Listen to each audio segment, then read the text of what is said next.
Okay, so now you have 1 minute to write down as many of those items as you can remember and include 1 or 2 adjectives with each item. So grab your pen and your paper and you have 1 minute. Go.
Okay, so let's see how you did. I'll give you the answers, and obviously you're all going to have slightly different adjectives, but just talking about the items that are here on the table. This is una estatua. You could say una estatua blanca, pequeña, una estatua de 2 personas. Next, un libro. Este libro es anaranjado, es pequeño y es un libro en español de un gato que está dentro de una torta. Es un zapato rojo de mujeres o para mujeres. Un perro blanco y negro y también pequeño. Las llaves, 3 llaves, llaves blancos, llaves de metal, if you wanted to do what they're made of. Un plato, este plato es rojo, es redondo, es grande. Un carro azul y pequeño, pero también grande. It's pequeño compared to real cars, but it's grande compared to most toy cars. Un hombre o una persona que lleva una camiseta roja, pantalones azules y zapatos negros, y también lleva anteojos y está muy contento. Una escalera es una escalera para una casa de juguetes, like a dollhouse, y es una escalera blanca. Y finalmente, eso es la maleta. Es una maleta bastante grande, tiene muchos colores, es una maleta negra, pero también tiene verde y azul y rosada y también morada, de muchos colores, y es una maleta para una niña. Eso es la maleta de Rifki. Okay, so hopefully you guys did pretty well on that second vocabulary game. That was a memory game like we always play in class. So kind of grade yourself, see how well you did out of 10, and with your adjectives, go back and check them right now and make sure your adjectives match your noun in both gender and number. So if you have la escalera, it should be escalera blanca. Carro azul, carro pequeño. Libro anaranjado. Llaves, you could have las llaves negras. El perro pequeño, blanco y negro.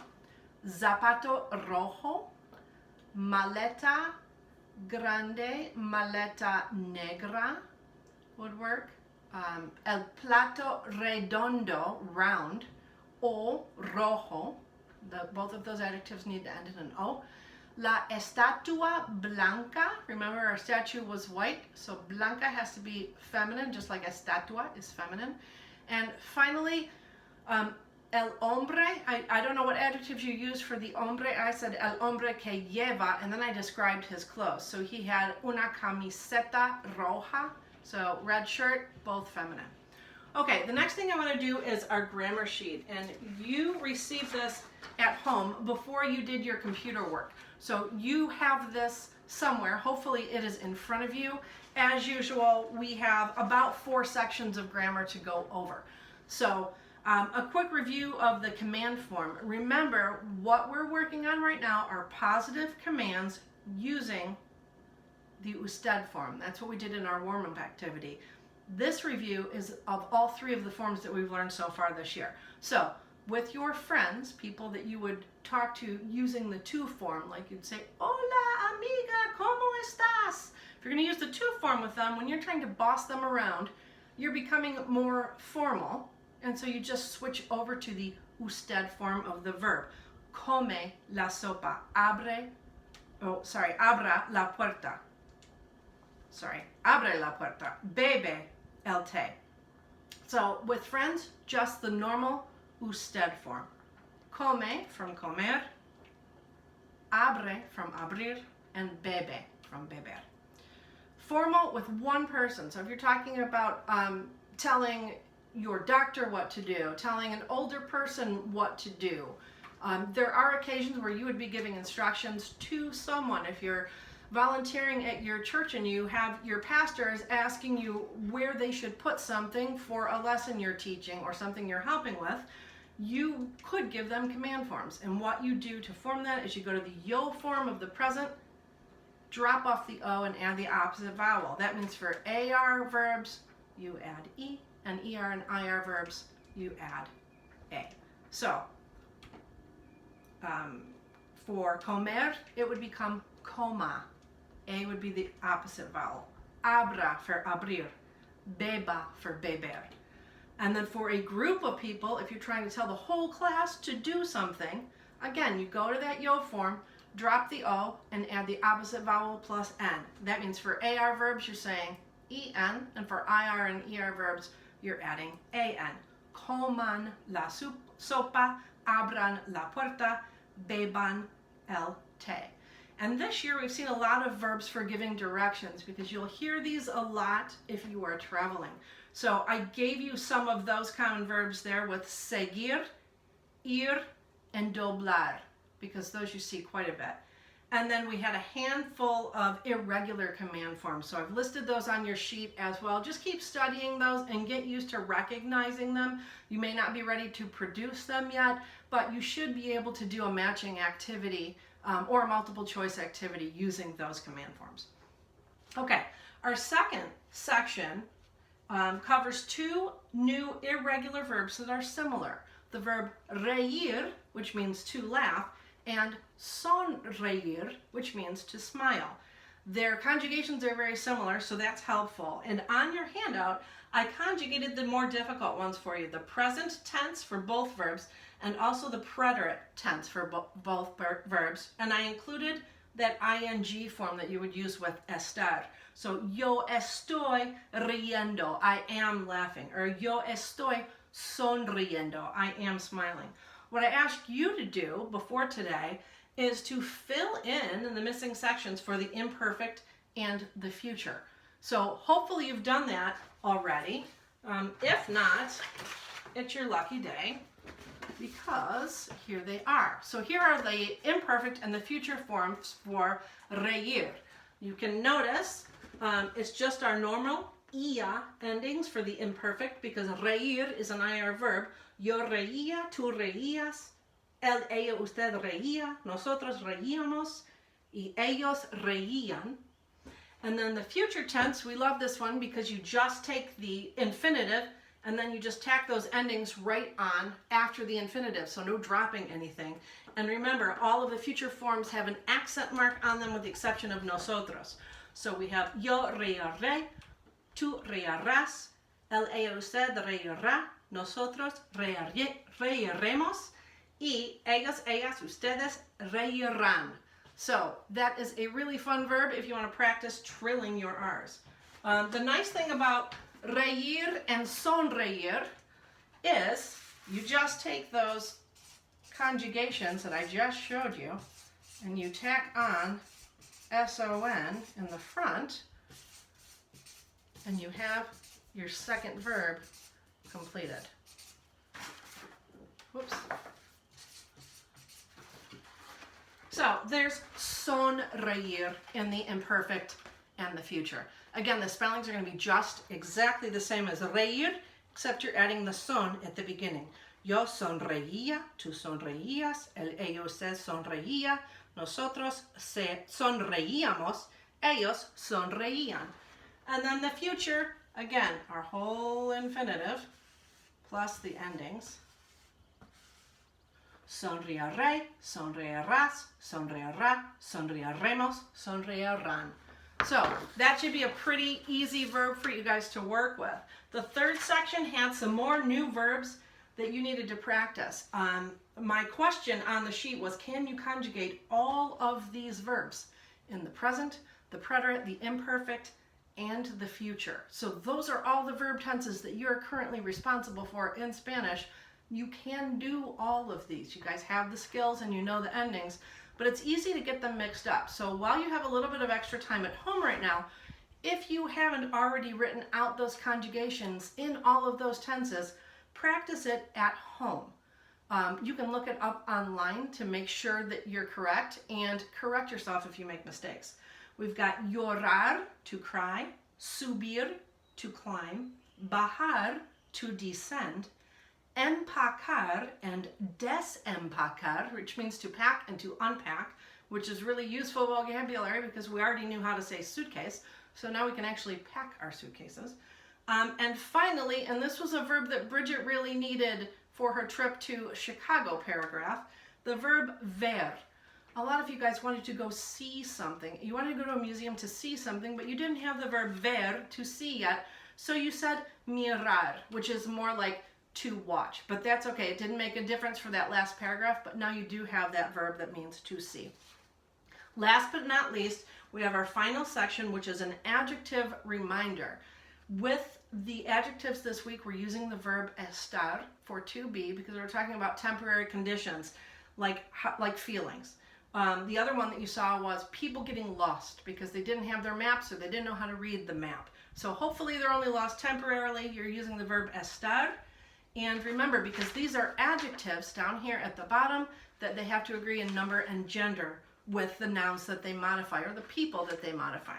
So if I'm talking about myself and I am in downtown Chicago, and I don't have a map, yo estoy perdida. But Peyton would say yo estoy perdido. And so that's the way that works for gender and number. And we're going to work with some of these examples actually with our next activity. So we are almost finished today. We have 2 grammar games that we're going to play. And the first one is a finishing the sentence type activity using some of those new adjectives that we have and also some of our new verbs. So I'm going to give you the first part of the sentence and you're going to finish the sentence for what is true for you. So here's an example. I might start the sentence with yo estoy contenta porque yo tengo chocolate. So that's how I would finish the sentence. I would say, porque yo tengo chocolate. You may say something different. Maybe you don't like chocolate. So we have 7 of these to practice. So just number your paper from 1 to 7. You do not have to jot down the first part of the sentence that I'm saying unless you want to.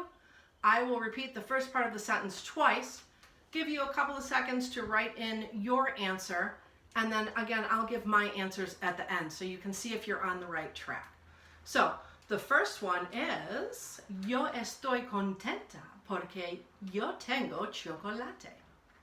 You go ahead and finish the sentence however you would like to finish it. For the rest of them, I'm not going to give you the answers that I would choose until the ender. So number 2, yo estoy enojada porque yo estoy enojada, porque. Número 3, yo estoy triste, porque. Yo estoy triste, porque. Número 4, me río cuando. Número 4, me río cuando. Número 5, lloro cuando. Okay. Número 5, lloro cuando. Número 6, sonrío cuando. Sonrío cuando. Y número 7, estoy perdida cuando. Estoy perdida cuando.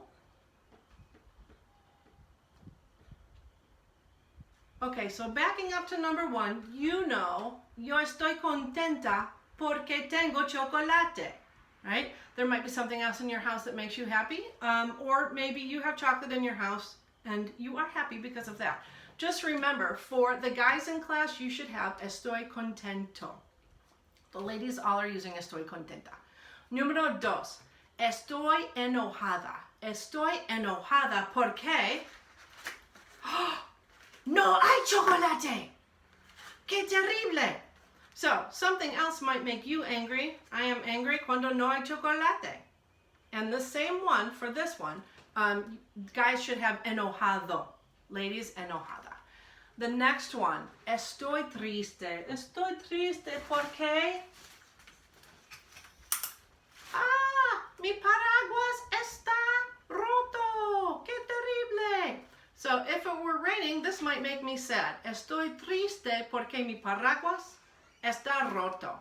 Something else might make you sad. If it were a rainy day, that might make me sad. Next one was me río cuando. Me río cuando. Remember, this is our new verb. And if you are watching una película cómica como Los Increíbles, you may say something like, me río, I laugh when, cuando miro una película cómica.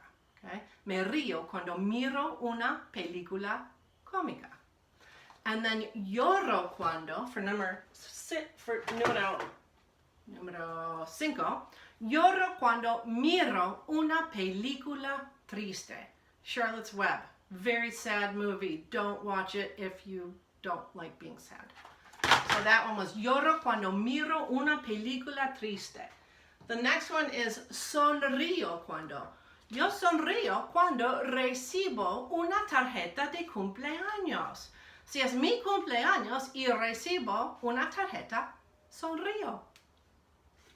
This one says eat more ice cream, which should make everybody sonreír. And finalmente estoy perdida cuando. Well, I don't have a really good sense of direction, so I could say something like estoy perdida siempre. Pero estoy perdido cuando no leo el mapa. So I am lost when I don't read the map. O estoy perdida cuando no tengo el mapa. And remember, mapa is one of those weird ones. It ends in an A, but it's el mapa, not la mapa. So pay attention to that detail. All right, we are almost finished our second grammar activity. And last activity for the day is using our new and old verbs in the future tense. So remember, if you want to form the future, and we just did this with our reír and sonreír example, you form the entire infinitive and you just tack on those endings. Sonreiré, so we've got has, a, hemos, an. And remember, those accent marks are important. Nosotros doesn't have one.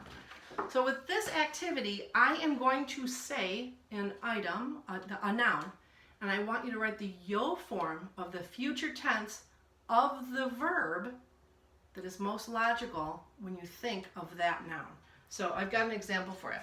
If I start with our noun, la escalera. When I think of a staircase or a ladder, the most obvious verb to me is to climb or to go up. We have the verb subir.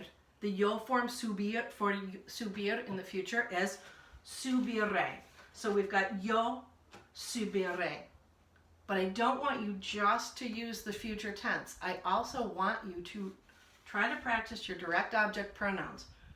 So a direct object pronoun replaces the noun. We've got la escalera, so we know it's a la. Remember, your choices are lo and la for a singular item. Yo la subiré, which literally means I will climb. So remember, this is sort of our Yoda Spanish here translation. Yo la subiré really means I will climb it. So that's what I'd like you to do. I'm going to give you the noun.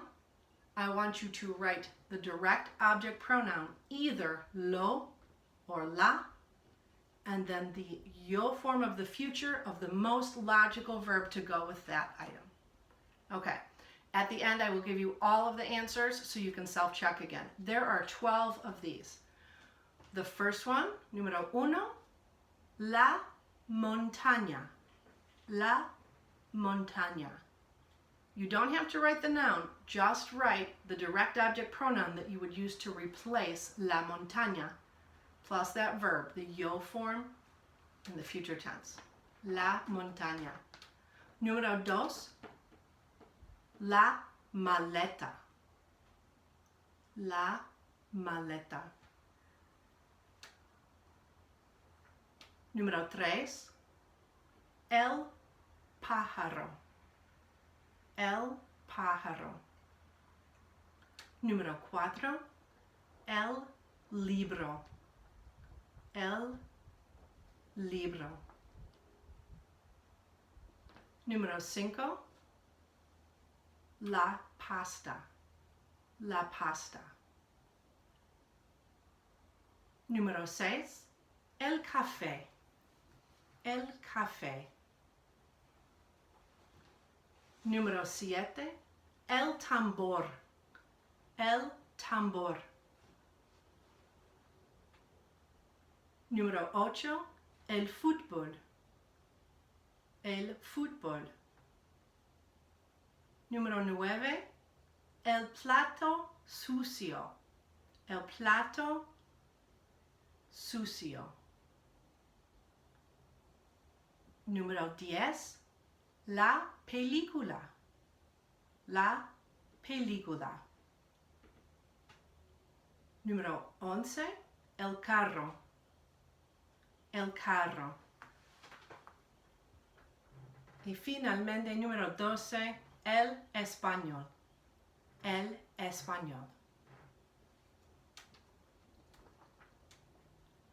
Okay, so for number 1, la montaña, you could have either yo la subiré or yo la bajaré. Either I will go up it or I will go down it. Subiré y bajaré. And remember that direct object pronoun for that is la. Número 2, la maleta. Yo la empacaré or yo la desempacaré. So that's our new verb in the future tense, and you're saying either I will pack it or I will unpack it. The direct object pronoun is la, and the verb is either empacaré or desempacaré. Número 3, el pájaro. I just had I will see it. Lo veré. Lo veré. Because el pájaro is masculine, you need lo for the direct object pronoun, and then veré, using our new verb ver. I will see it. Número 4, el libro. Easy enough. Lo leeré. So it's lo because it's masculine, and then the yo form of leer is leeré. Número 5, la pasta. A couple of options I thought you might come up with. Remember, la pasta, the direct object pronoun is la, and you could have either comeré or cocinaré. Número 6, el café. If you were thinking the beverage, which I was thinking of coffee, I have lo beberé, which is I will drink it. Número 7, el tambor. I know at least 3 or 4 of you are going to remember this one, but this one's tricky. It's a musical instrument. It means the drum. So, lo, and then the verb to play an instrument. Tocaré. Lo tocaré. Número 8, el fútbol. Lo jugaré. Número 7, el plato sucio. Luckily, you don't know how to say, I will just leave it on the counter for my mom. You know how to say, I will wash it. Lo lavaré. Lo lavaré. The next one, una película. La miraré. I will watch it. La miraré. Número 11, el carro. I know some of you are already doing this. Lo manejaré. And then finally, the last one, el español. A couple options you might come up with are lo hablaré or lo estudiaré. So that is the last lesson we have today. So what I would like you to do in order to receive participation credit for watching this very long video is to take a picture of the notes that you've been taking in self-grading, or if you would prefer, you can type them into an email. Either way, send me that photo or send me an email of the work that you've done so I can give you participation credit for Unit 4, Lesson 3. Also, remember we have a new Bible verse for April. It's a really good verse for many reasons. It's a really good verse for Easter Sunday for this week. And it's also a really good verse because it shows 2 examples of the future tense. So again, here is the verse. Go ahead and write it down. Memorize it. Have your mom videotape you saying it without looking at your notes. And at the end of the year, after April 30th, when you've taken all your tests and turned in all your paragraphs, I'm going to send a package to you in the mail that will have all of your graded assignments and also, if you memorize this, a prize. So we're going to end with our Easter Bible verse, just like we began class. And I hope you all have una buena Pascua Florida, which is how you say Easter. Dícele Jesús, yo soy la resurrección y la vida. El que cree en mí, aunque esté muerto, vivirá. Y todo aquel que vive y cree en mí, no morirá eternamente. ¿Crees esto? Juan 11, 25, 26. Adiós.